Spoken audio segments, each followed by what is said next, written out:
महाशिवरात्रि सिर्फ एक पर्व नहीं बल्कि आत्मसंयम, साधना और शिव तत्व से जुड़ने का सबसे पवित्र अवसर माना जाता है। साल में आने वाले सभी शिवरात्रियों में महाशिवरात्रि का विशेष महत्व है।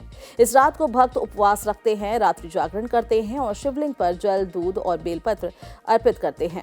भगवान शिव की कृपा पाने की कामना भी की जाती है। मान्यता है कि इस दिन की गई सच्चे मन से पूजा जीवन के सारे कष्ट दूर कर सकती है, लेकिन शास्त्र ये भी कहते हैं कि पूजा में की गई छोटी सी भी गलती पुण्य के स्थान पर अशुभ फल दे सकती है। पंचांग के अनुसार साल 2026 में महाशिवरात्रि का व्रत 15 फरवरी को रखा जाएगा।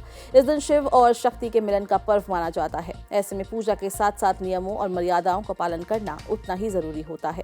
आइए जानते हैं वो गलतियां जिन्हें महाशिवरात्रि के दिन भूलकर भी नहीं करनी चाहिए। सबसे पहले बात करते हैं पूजा में चढ़ाए जाने वाले फूलों और वस्तुओं की। पुरानी कथाओं के अनुसार केतकी का फूल भगवान शिव की पूजा में वर्जित है। एक कथा के अनुसार केतकी ने असत्य का साथ दिया था, जिससे क्रोधित होकर शिव जी ने इसे अपनी पूजा से दूर कर दिया था। इसलिए महाशिवरात्रि के दिन शिवलिंग पर केतकी का फूल चढ़ाने से बचना चाहिए। इसी तरह सिंदूर का प्रयोग भी शिव जी की पूजा में नहीं किया जाता। भगवान शिव वैरागी है और सिंदूर को सुहाग का प्रतीक माना जाता है, जो देवी शक्ति से जुड़ा है। शिवलिंग पर सिंदूर चढ़ाने के बजाय भस्म या चंदन का प्रयोग शास्त्र सम्मत माना गया है और कई लोग भक्ति भाव में तुलसी दल भी अर्पित कर देते हैं, लेकिन शिव पूजा में तुलसी का प्रयोग निषिद्ध है। तुलसी का संबंध भगवान विष्णु से माना जाता है, जबकि भगवान शिव की पूजा में बेलपत्र का सर्वोच्च स्थान दिया गया है। इसलिए शिवलिंग पर हमेशा ताजा और स्वच्छ बेलपत्र ही चढ़ाएं। हल्दी को लेकर भी विशेष सावधानी रखनी चाहिए।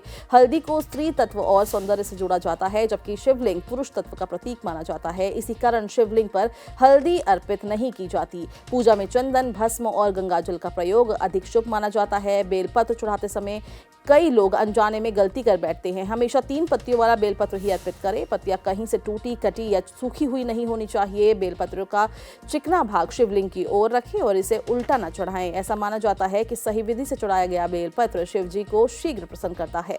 अब बात करते हैं जलाभिषेक की। भगवान विष्णु की पूजा में शंख का विशेष महत्व है, लेकिन शिव जी की पूजा में शंख से जल अर्पित करना वर्जित माना गया है। शास्त्रों के अनुसार भगवान शिव ने शंखचूड़ नामक असुर का वध किया था, इसलिए शिवलिंग का अभिषेक शंख से नहीं किया जाता। जलाभिषेक के लिए तांबे या पीतल के लोटे का प्रयोग करना उचित होता है। महाशिवरात्रि के दिन खान पान और आचरण पर भी विशेष ध्यान देना चाहिए। इस दिन तामसिक भोजन जैसे प्याज, लहसुन, मांस, मदिरा का सेवन नहीं करना चाहिए। व्रत रखने वाले भक्त फलाहार या सात्विक भोजन करें। वस्त्रों के चयन में भी सावधानी जरूर बरतें। पूजा के दौरान काले रंग के कपड़े पहनने से बचना चाहिए। महाशिवरात्रि पर सफेद, पीला या हल्का हरा रंग शुभ माना जाता है। ये रंग शांति, पवित्रता और सकारात्मक ऊर्जा का प्रतीक माने जाते हैं। इस दिन किसी का अपमान नहीं करना चाहिए। झगड़ा करना या मन में द्वेष रखना अशुभ माना जाता है। भगवान शिव को भोलेनाथ कहा जाता है, लेकिन वे भक्ति के भाव और आचरण को सबसे पहले देखते हैं। इसलिए मन, वचन और कर्म तीनों को शुद्ध रखें। अंत में शिवलिंग की परिक्रमा को लेकर एक अहम नियम जानना जरूरी है। अक्सर लोग पूरी परिक्रमा कर लेते हैं, लेकिन शास्त्रों में शिवलिंग की पूर्ण परिक्रमा निषिद्ध बताई गई है। जहां से जल बाहर निकलता है, जिसे जलाधारी या निर्मली कहा जाता है, उसे पार करना अशुभ माना जाता है। परिक्रमा करते समय वहीं से वापस लौट जाना चाहिए।